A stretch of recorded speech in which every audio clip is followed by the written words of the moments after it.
ఈరోజు 80వ జయంతి నాడు ఈ స్టాచ్యూని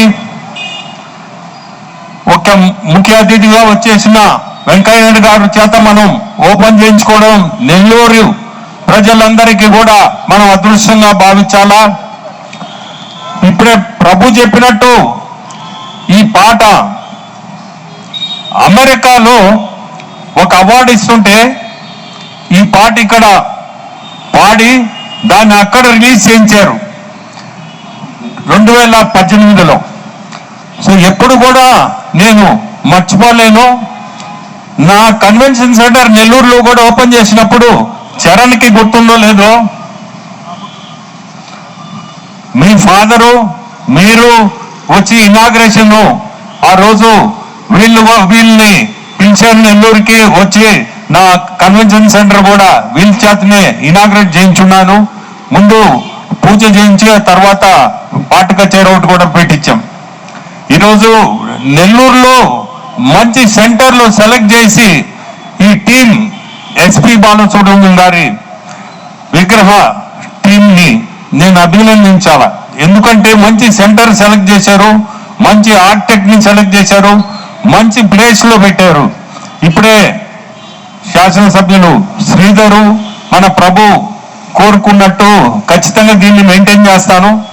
ఎందుకంటే ఎదురుగానే అన్నమయ్యచారులు మెయింటైన్ చేస్తున్నాం. సో ఇది కూడా పెద్ద సమస్య కూడా కాదు. పార్కు ఏ పార్కు అంటే వెనక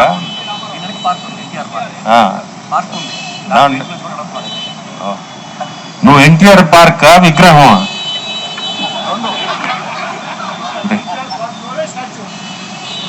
దాంట్లో పార్ట్ ఆఫ్ ఇట్. సరే మా ఎమ్మెల్యే గారు అట్లే పార్క్ కూడా మెయింటైన్ చేస్తాం. ఈ రెండు కూడా మెయింటైన్ చేస్తాము, సమస్య కాదు. మాకు కూడా బాలు గారు గుర్తుండిపోతారు. ప్రతి రోజు కూడా మా మనుషులు వచ్చి ఇక్కడ దాన్ని మెయింటైన్ చేయడం అంటే ఆయన మాకు ఎప్పుడు కూడా జీవితాంతం గుర్తుగా నిలిచిపోతాడు కూడా. ఇది కూడా గర్వకరమైన పని మాకు. ఎందుకంటే మంచి వ్యక్తులకి మనం చేసే మంచి పని ఎప్పుడు కూడా నిలిచిపోతుంది. ఇప్పుడే శ్రీధర్ చెప్పినట్టు వెంకయ్యనాయుడు అన్నే దీనికి వెనక వీళ్ళందరూ హైదరాబాద్ పోయి అన్న దగ్గర కూర్చొని ఫోన్ చేయించారు. ఆ పట్టుదలతో ఈరోజు ఈ స్టాచ్యూ ప్రతి ఒక్కరు ముందుకు రావడం, ఆ ఫోన్ కాల్ తోటే అందరం కూడా ఖచ్చితంగా ఇది మన నెల్లూరు వాసి మనం చేయాలా అనేది మా అందరిలో కూడా కలిగించడం కూడా అన్నకి నిజంగా కూడా అభినందించాలా. అట్లే వరప్రసాద్ అన్న ఇంత ఇంట్రెస్ట్ తీసుకొని ఈరోజు హైదరాబాద్ నుంచి వచ్చాడంటే మనందరం కూడా నిజంగా అభినందించాల్సిన వ్యక్తి. ఆయన ఈరోజు దీనికోసంగా వచ్చి మళ్ళీ కూడా 9వ తేదీ మళ్ళీ రావాల్సి వస్తుంది.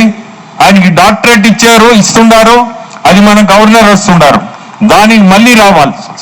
అయినా కానీ ఈరోజు వచ్చాడు అంటే దీనికి ఎంత ఇంపార్టెన్స్ ఇచ్చాడో ప్రతి ఒక్కరికి కూడా అది కూడా తెలియాలా.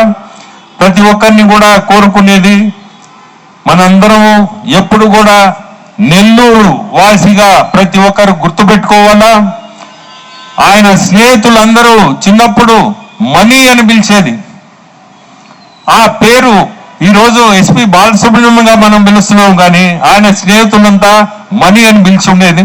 అది వాళ్ళ ఫ్యామిలీ మెంబర్స్ కి తెలిసి ఉండాలి. అది నిజమో కాదో మీరు చెప్పాలా. బట్ నాకు తెలిసిన ఎస్పీ గారు మణి అని కూడా గుర్తు చాలా మంది చెప్తుండేది. ఎందుకంటే చాలా మంది ముఖ్యులు ఉండేది. నేను వాళ్ళ అమ్మగారు ఉన్నప్పుడు ఆయన ఇంటికి కూడా కాపు వీధిలో ఉండేది ఇల్లు కూడా. ఆ ఇంటికి కూడా నేను 2 సార్లు పోయిందా ఎస్పీ గారితోటే. సో ఈరోజు చాలా సంతోషం. ఇటువంటి మంచి కార్యక్రమం మేము రావడం కూడా మా అదృష్టంగా భావిస్తున్నాం. థ్యాంక్ యూ అన్న, థ్యాంక్ యూ.